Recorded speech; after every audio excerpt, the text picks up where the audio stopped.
na magkakapatid ay sa Pampanga po halos nakatira. Matagal na po silang hindi halos nakakasama. Mga okasyon po na hindi ko po sila nakakapiling. Pasko, New Year, iba pa po okasyon. Halos through video call or call lang po.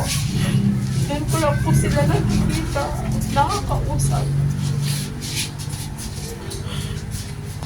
Bilang ama po, alam ko naman po na ginawa niya yung party niya bilang isang tatay sa amin, bilang isang magulang.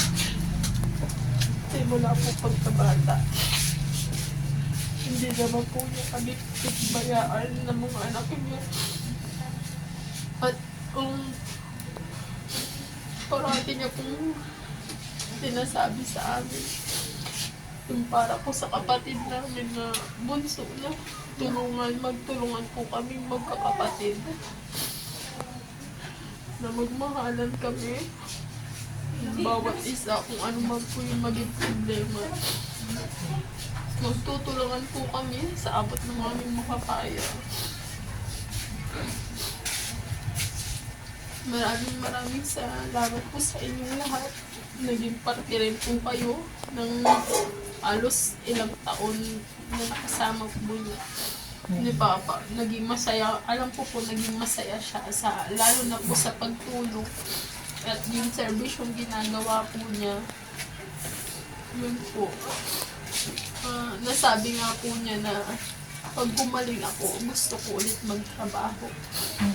Yung gusto ko na yung marami pa rin siyang matulungan sana. Kung hindi man po niloob ng Diyos yun. At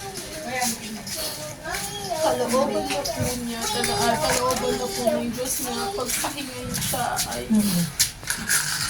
wala na po tayong magagawa doon at ang isipin na lang po